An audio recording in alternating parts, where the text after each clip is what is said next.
ครับสวัสดีทุกท่านอันนี้คือบ่อจะเลี้ยงปลาเข็งครับ เพื่อจะเอาขี้ปลาเข็งไป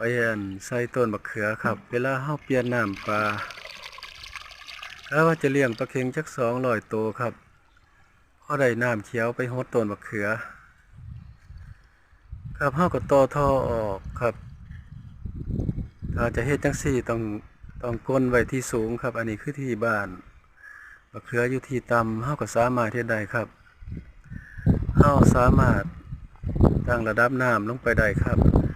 ถ้ามันอยู่ต่ำมันก็ไหลครับหุ่นหูมันอยู่บนต้นอุ่มครับอันนี้คือทางน้ำออกครับเวลาเฮาจะระบายน้ำออกเวลาเฮาจะเปลี่ยนน้ำปลาเค็งบานี้น้ำที่มันเป็นน้ำขี้ปลาก็จะไหลออกทั้งผีครับ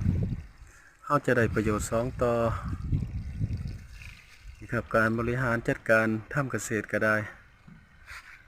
ยิ่งเท่านึงก็ให้มันได้จัก2ตัว3ตัวไปเลยครับ